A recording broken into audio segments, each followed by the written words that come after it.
Hello, everybody. My name is Mark. Nah. But welcome back to Better Than Adventure. Fell down again. In the last episode, I started building and started complaining maybe a little bit. But today, there was an idea I had at the end, but we got cut off by the humble, very loose, roughly 30-minute video timer, which exists so that I don't make videos that are 50 years long.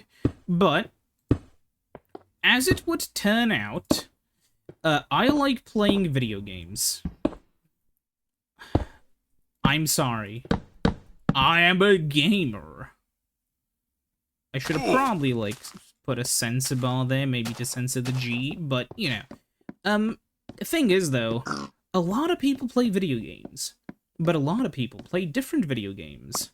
So very clearly, some people are gonna end up playing video games that are bad. Because there are a lot of video games. But how do you know if a video game is bad? You play it. And then, you know if it's bad or not. Now, of course, the issue is there is such a thing as a game being... You know, there is no such thing as a game being objectively good or bad, but there are indicators of if something is going to be generally accepted as good or as bad. For instance, have you ever heard of this little-known company called Data Design Interactive? If you're a Scott the Woz viewer, I assume you probably have. DDI made, like, a bunch of... some truly... insanely garbage games on, like, the Wii and PS2, and then eventually just kind of imploded after the Wii died, because they were basically just preying on parents buying a game for their kid without knowing about the video game. But yeah, generally speaking, Data Design Interactive did that, and then eventually exploded and died. But, you know, very clearly... we can agree that Data Design Interactive games are bad. But then come the controversial takes. Is Starfield bad? I haven't played it, but I've seen people who've played it. And from what I've seen, the answer is... no, but, yeah, it's okay. It's an okay video game. It's not bad, but it's okay. Now, obviously, the reason... some people say it's good or bad is going to be very different. For some people, it's enough that they load into, like, the main menu. They see that you can select your character's pronouns, and they immediately enter a blind rage and shit themselves. Of course, on the other hand, you have people who get annoyed that a lot of the planets are samey, and that the game is just kind of boring.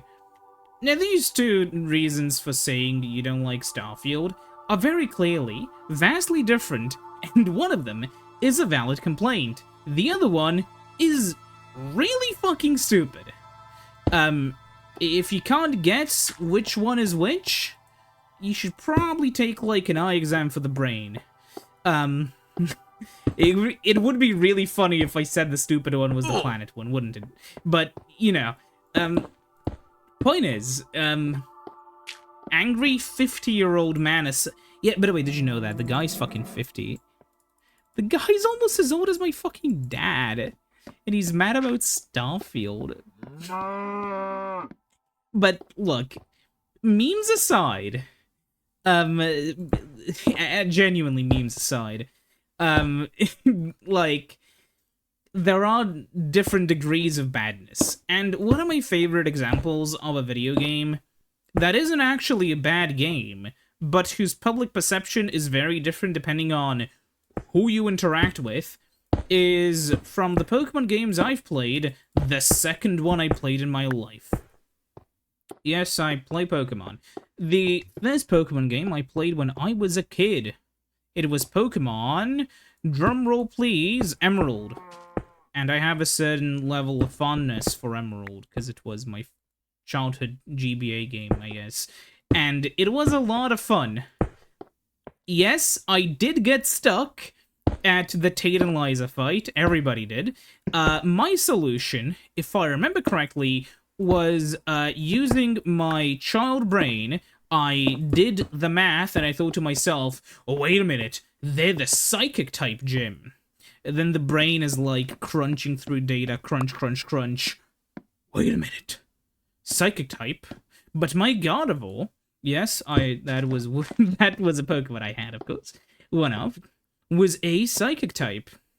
And whenever I use a move against a Mightyena or another dark type, they explode.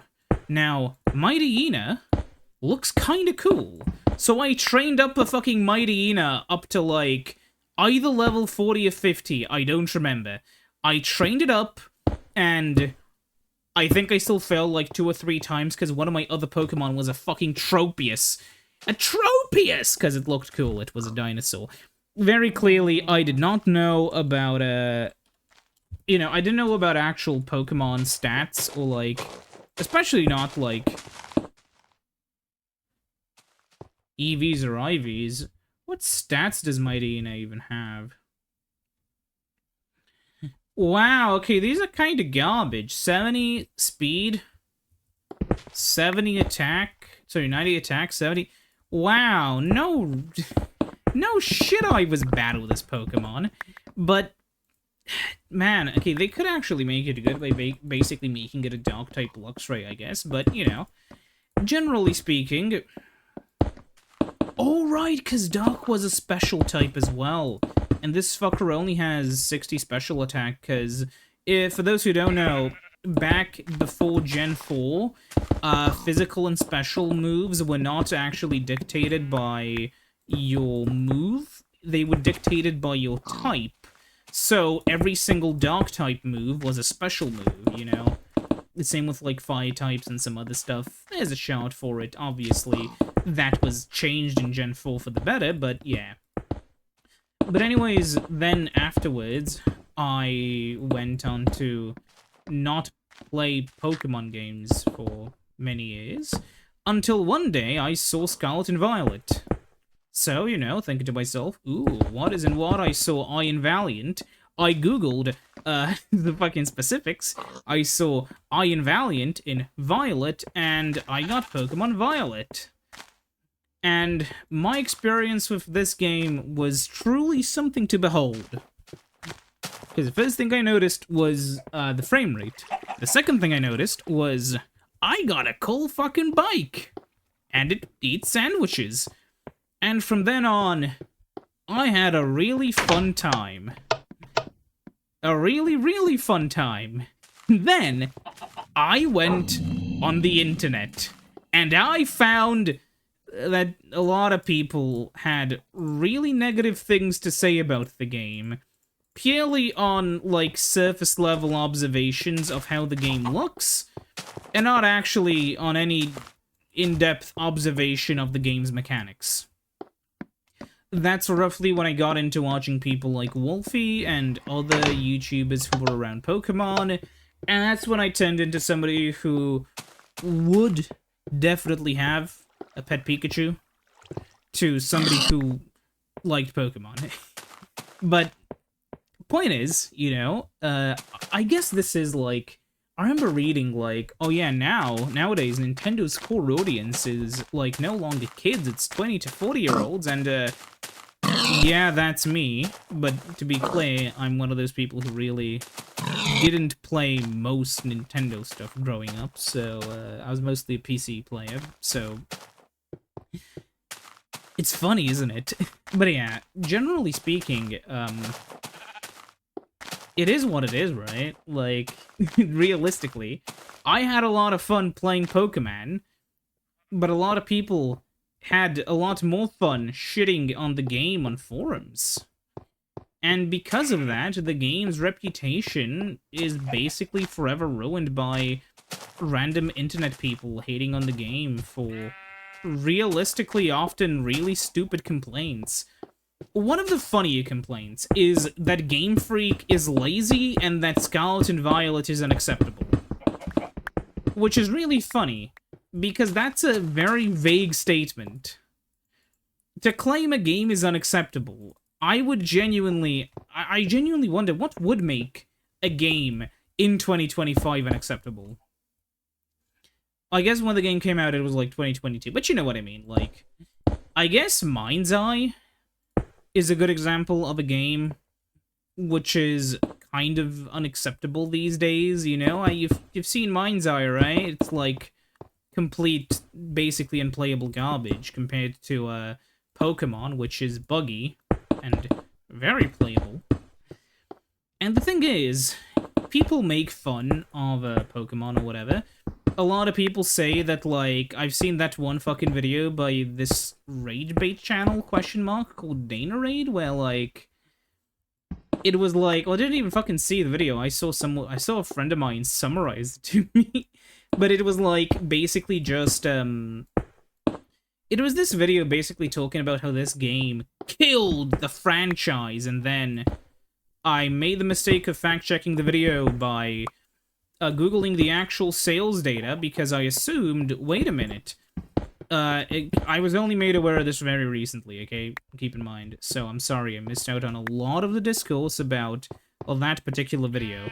But I ran up to Wikipedia, and I ran up to some other sites, and it is the second best-selling game since the original, like, set of games, since Gen 1. 26 plus million units sold. And, yeah, I can see why. It is the closest we've gotten to a non-linear Pokemon game, which a lot of people really like. I mean, when I first started playing Pokemon, you know, Violet, I didn't immediately go and do the battles. I first went out and killed all the Titans so I could fully upgrade my bike. Well, you know, you can't upgrade flying up until the end of the DLC or whatever, but you know what I mean. I mostly upgraded Miraidon so I could have a much easier time exploring the map. And then after that was done, I ended up just, you know, going through the normal game. And yeah, some of the missions were maybe a bit steamrollish once I, you know, had a much more capable set of Mons, except one time. So I could take a joke screenshot for my friends. I caught 6 Gardevoirs as a joke, and I ended up forgetting to switch out the team. So I entered a battle against, like, I forget which gym it was. I know it didn't go too well, but I still somehow managed to pass probably because my main one was so fucking overleveled. Because I thought to myself, well, it was my fave Pokemon back in, you know, the old games. Surely it's still good now. And it's pretty decent. I mean, the stats say it's fine.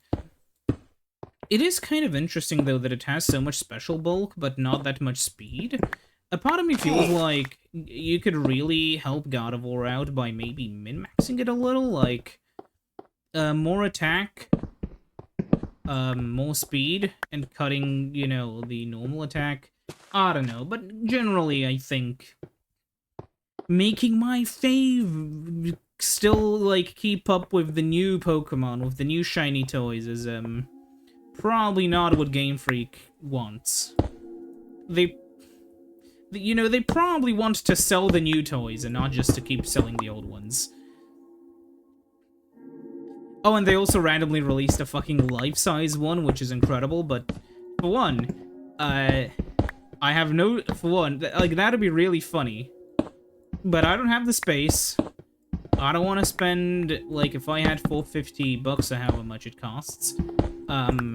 It is out of stock, by the way, now, if you're curious. I'm sorry. Should have mentioned this earlier. Even if I, you know, even if I had the money, even if I could just throw $450 on fucking Pokemons, I'd probably get a Switch 2 instead. Because, yeah, I'm one of those people who doesn't have one, because what am I gonna play on it? I mean, I guess there's the fucking Donkey Kong game, but, like, you know, I'm gonna wait. Because why would I buy a system which has, like, promises of games when I could wait and buy it when it has games? Is this a decent looking building? What are we thinking? Yeah, maybe. I kind of like it. Let's see, how does it look from a distance? Yeah, I kind of like the little stripes. Huh, yeah, maybe...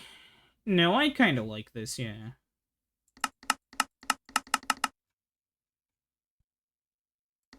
Does it pay well with the other ones? Yeah, sure. It's also generally taller than the other ones. You know, these are 4 blocks, the other ones are 3. But yeah, I think it looks fine. And it's my world, so only my opinions matter. But yeah, there's a lot of, like, rampant bullshit with Pokemon and stuff. Generally, it's with every game people don't like. They're gonna find some stupid reasons to, like, hate it. But I think the main difference between, like, the internet back then and now is that back in the day, a lot of the time, people were content hating things on their own. Nowadays, people aren't content unless they can get other people to agree with them on hating something. Which is kind of funny. You know, it's not enough that, you know, whoever the fuck hates in this game, you also have to, hate the video game. And it's really dumb.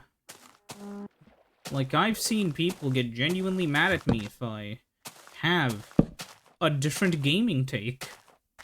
Like, I mean, I haven't played them yet, I'm aware, but from everything I've seen and experienced, my first Zelda game was Echoes of Wisdom. It was also, at the time of writing, filming, whatever, my last Zelda game I ever experienced. It was my first actual attempt at playing a Zelda game, and it was fun.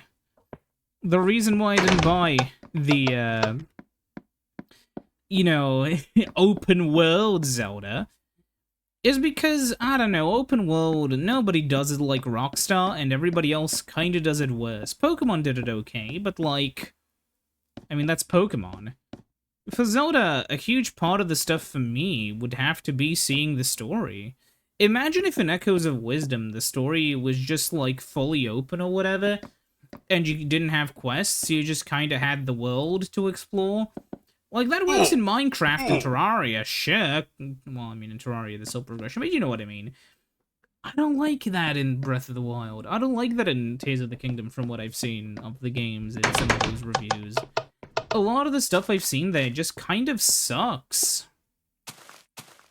Like, what am I gonna do? I'm gonna, like, have a world, and I'm gonna explore it, and, like, have a lot of these challenges that aren't different challenges. Okay, some of them repeat, but a lot of them are different challenges in really samey-looking shrine rooms, and with no theming.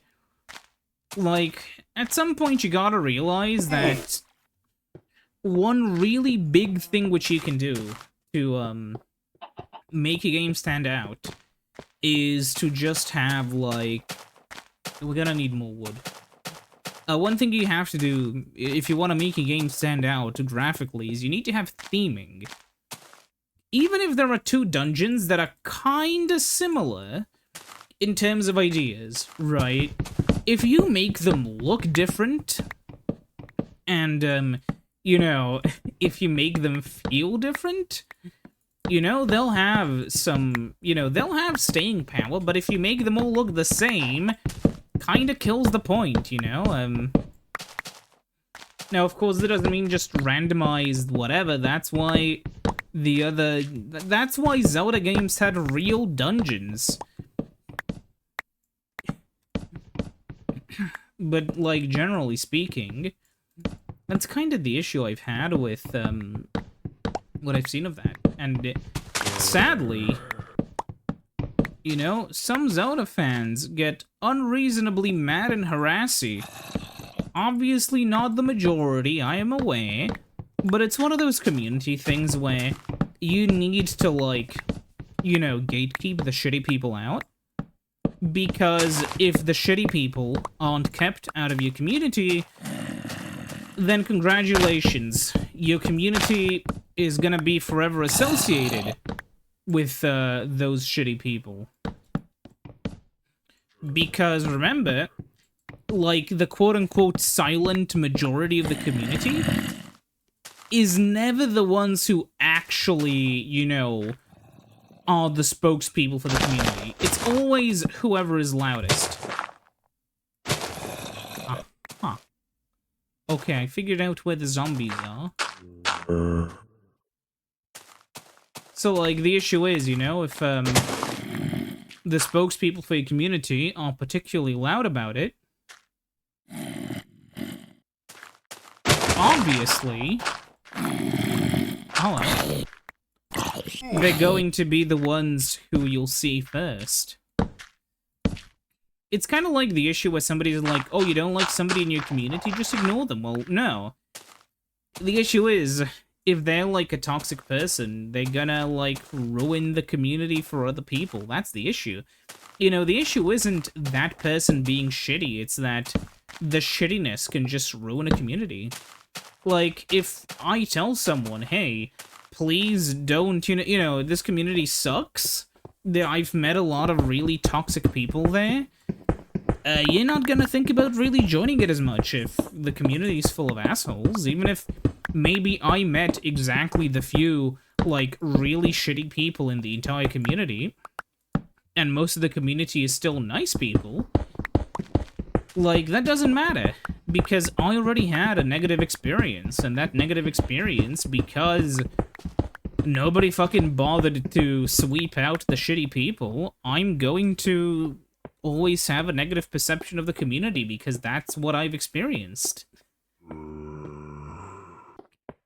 Like, it's kind of like with the N64 stuff, like, maybe it is that I have, that, like, the PS5 style of graphics and, like, the N64 are actually super overrated. Maybe a lot of people really love them and loudly talk about them, but most of my experiences were just people talking about how archaic they are, how, oh, there's really not that much to this generation. Because, I mean, there was Mario 64, that one was good, I mean, Nintendo really defined, you know, but that's the experience you'll have. And generally speaking, I mean, you know, it's also like, you don't want to tell people, like, it's your fault specifically, because it's almost never that one person's fault unless that one person was the one who was being the shitty one, but you know what I mean. It's one of those issues, right, where no matter what, someone's gonna be mad, so fuck it, may as well be me. I may as well be the one who's pissed off. And why does it always go back to retro video game systems? Well, it's because that's kind of a thing I like. And I kind of care about them, you know? Like, if I didn't care about the old systems, what, you think I'd make videos on them? Like, I don't like fucking... I got a bunch of comments. I tried making a script, but then I realized I'd just make this for somebody else. And I'm not really that into it. Like, I made a... Like, for the 3DO, specifically. Like, yeah, I could make a video on the 3DO. I could spend even more time researching it, because goddamn, it is actually quite interesting, but I don't care enough, really. The issue is, if I did that, first of all, I'd make a video for somebody else. Second of all, it's the 3DO, who the fuck cares? If anything, I would be in a much better position to make a video on the 3DO when I have more views and less ideas, because when you have a sizable audience, you can use your, like, credibility as a YouTuber to make them actually care about the system, to make them actually think, wow, this guy has views. He may actually have some opinion of value. Versus now, where if I made that one video in Panzer Dragoon Saga, and, yeah, like, maybe if I made that video when my view when my sub count has an extra 0, as if that will ever happen, or extra 2 zeros, maybe in 1,000 years, you know, you're gonna run into the situation where, no, if they made that would have been the winning play, because imagine how many more people could have seen the video and maybe gotten interested into the game. But yeah. Hey, is my dog. But yeah, generally speaking, that's something you just kind of have to deal with.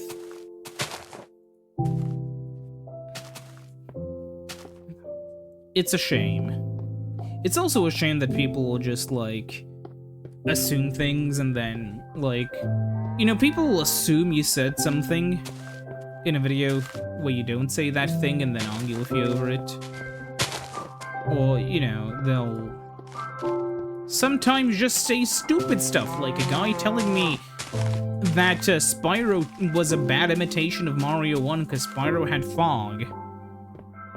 But except in the Misty Bog level, there was no fog in Spyro, so the guy was either a troll or, like, was heavily misremembering. I don't know which is funnier. Probably the person being stupid or malicious. But yeah. It is what it is. I don't have anything else to really say. And I know it seems like for the last few minutes I've really been doing whatever, but I did do some of the things I really needed to do eventually, like make those paths look like they're going somewhere and light up the rest of the island or whatever. But yeah, whatever. We finished the house. I'll see you next time.